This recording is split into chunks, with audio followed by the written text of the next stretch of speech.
लालची mechanic car restoration वाला मनोज नाम का कार मैकेनिक रहता था। वो बहुत लालची था। वो एक्सीडेंट में नष्ट हुए कारों को और पुलिस स्टेशन में सालों से पड़े हुए कारों को खरीद लेता था और उन्हें ठीक करके फिर से नया बना देता था। बहुत दिनों से बालाजी को कार खरीदने की इच्छा थी। वो मनोज के पास आया और यार मनोज, मैं बहुत दिनों से कार खरीदना चाहता था। जब मेरी पहली नौकरी लगी थी तभी खरीदना चाहता था पर खरीद नहीं पाया। चलो शादी से पहले खरीद लेंगे सोचा, पर वो भी नहीं हुआ। सोचा शादी में दहेज में मुझे कार मिलेगी, पर मेरे ससुरे ने एक साइकिल खरीद कर दिया। बाद में बच्चों को यूं बस में नहीं जाने देना चाहिए, यूं सोचकर कार खरीदना चाहता था, पर तब भी मुझसे नहीं हुआ।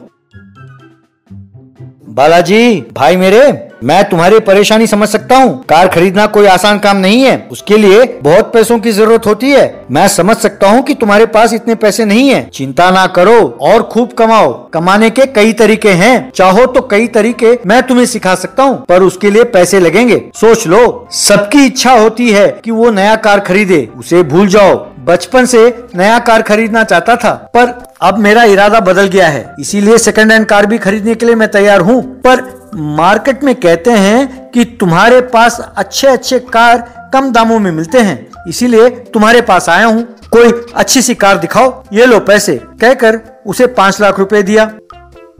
इसे लेकर मुझे कोई बढ़िया कार देना भैया। ठीक है, पर 5 लाख में आजकल बड़ी गाड़ी कहाँ मिलती है? कोई छोटी कार मिल सकती है, देखता हूँ।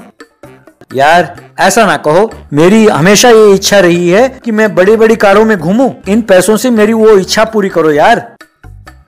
ठीक है, जैसे ही कोई अच्छी कार मिलेगी मैं तुम्हें खबर कर दूंगा, कहकर बालाजी को भेजकर अपने मन में अच्छा फंसा बकरा 5 लाख लाकर मुझे देता है। अब इसे 5 लाख का कार क्यों दूं? मार्केट में जो सस्ती मिले या फिर कबाड़ी के पास जो स्क्रैप है उसे लाकर उसे पॉलिश से चमकाकर इस बकरे के गले बांध देता हूँ, तो मुझे बहुत पैसे बचेंगे। कहकर पुराने कार ढूंढ रहा था कि एक तालाब से एक खराब हुई पुरानी कार बाहर निकली। वो दिखाई दिया। उसे वजन के हिसाब से खरीद कर दुकान पर लाकर रातों रात एकदम बढ़िया पेंट करके चमकाकर बालाजी को बुलाया और वो कार दिखाते हुए, ये लो यार, एकदम बढ़िया कार है, ये बहुत लकी कार है। ये कार खरीद कर एक चाय बेचने वाला एक टी एस्टेट का मालिक बन गया, झाड़ू मारने वाला वैक्यूम क्लीनर कंपनी का मालिक बन गया और करोड़पति बन गया। पता नहीं तुम्हारी किस्मत तुम्हें कहाँ ले जाएगी, पर ये कार 5 लाख में नहीं मिलने वाली। मुझे इसके लिए 6 लाख देना पड़ा। अब तुम ही बताओ, बिना लाभ के मैं इसे क्यों बेचूं? इसीलिए 6,50,000 में नक्की कर लेते हैं। तुम्हें और 1.5 लाख रुपए देना होगा, काफी है। दोगे तो ये कार तुम्हारी, क्या कहते हो? वरना इसे लेने के लिए मार्केट में लाइन लगी हुई है। कार देखने में तो बढ़िया है मनोज, ऊपर से तुम इसके बारे में जो कह रहे हो तो भला उसे कौन अपने हाथ से जाने देगा। ठीक है, मैं इसे खरीद लेता हूँ, कहकर घर जाकर पत्नी के गहने बेचकर मिले पैसे को लाकर मनोज के हाथ में थमा दिया। ये देखकर मनोज, अरे ये क्या, कल ही तो तुम कह रहे थे कि 5 लाख के ऊपर 1 रुपया भी नहीं है, अब रातों रात ये पैसे कहाँ से पैदा हो गए? उधार किया क्या? नहीं यार, पत्नी के गहने बेचकर लाया हूँ। ऊपर से इस कार से होने वाले लाभ की तुलना में ये गहना बेचना कोई खास बात नहीं लगा मुझे। ये मानकर पत्नी के गहने बिना बताए उसे बेचकर आया हूँ। ओहो, तुम तो बड़ी कुत्ती चीज निकले यार। तुम कार के लिए इतना रिस्क ले रहे हो भाई, तो तुम्हारे सास को मैं सलाम करता हूँ। होशियार, घर में बेलन को छुपा कर रखना, झाड़ू को दूर फेंक देना, क्योंकि तुम्हारी पत्नी को पता चला तो तुम्हारे पीठ बस समझो, कहकर कार के चाबी उसे दे दिया। उस कार को बड़े खुश होकर चलाते हुए बालाजी, वाह, आज मेरी किस्मत बदलने वाली है, इस नए कार से आज मैं स्टार बन जाऊंगा, कहकर गाते हुए एक मोड़ पर गाड़ी को मोड़ते ही दूसरे कार से जा टकराया। इससे उसका पैर टूटा। वो दूसरी कार उसके बॉस की थी तो इसकी नौकरी चली गई। अब टूटे पैर पर पट्टी बांधकर छूटी हुई नौकरी का शौक मना रहा था कि उसी रास्ते से जा रहे मनोज इसे देखकर हंसते हुए पागल बकरा, मेरे बातों में आकर बुरा फंसा, जोश में आकर होश खो बैठा, अब इसे नजर नहीं आना चाहिए, पकड़े गए तो बेड़ा गर्क हो जाएगा, कहकर हंसता हुआ वो वहाँ से चला गया। धत, वो कमीना मनोज लालची दगाबाज निकला, मुझे उल्लू बनाकर ये खटारा मेरे गले बांध दिया, कहता था कि किस्मत बदल जाएगी। कहकर गुस्से में उस कार के टायर को अपने बैसाखी से जोर से मारा। तब वो टायर अलग होकर गिर गए, उनमें से हीरे बाहर निकले, वे चमक रहे थे। उसे देखकर बालाजी उछलते हुए, वाह वाह रे वाह, मेरी किस्मत खुल गई, कहकर उन हीरों को बेचकर एक बड़ा बिजनेस शुरू किया।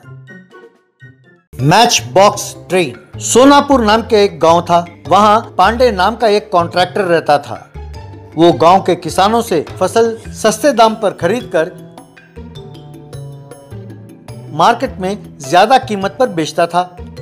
वो उस माल को पास वाले रेलवे स्टेशन में ट्रेन द्वारा भेजता था। ऐसे में एक दिन तुलसी नाम का एक किसान अपने बेटे के साथ अपने खेत पर था कि पांडे अपने साथी के साथ वहां पहुंचा। उसने तुलसी का खेत देखा, फसल एकदम तैयार था। पांडे तुलसी से, नमस्ते तुलसी जी, फसल तो बहुत बढ़िया हुआ है, ट्रेन कब बुक करूं? इस बार हम आपको नहीं बेच रहे हैं पांडे जी, हमें जहां अच्छे दाम मिलेंगे हम वहीं बेचेंगे। ये सुनकर पांडे हंसते हुए, ये क्या तुलसी जी, आपका बेटा ये नई बात कर रहा है, जरा एक बार सोच लो। मेरा जमाना खत्म हुआ पांडे जी, अब ये सब जिम्मेदारी मैंने इसे ही सौंप दिया है, अब जो ये कहेगा वही सही है। सोच अच्छी है, जहाँ ज्यादा पैसे मिले वहीं बेचना चाहिए, अच्छा मुनाफा कमाइए, कहकर चला गया। रात हुई, पांडे अपने आदमी से, देखो कल तक उस तुलसी का फसल तबाह हो जाना चाहिए।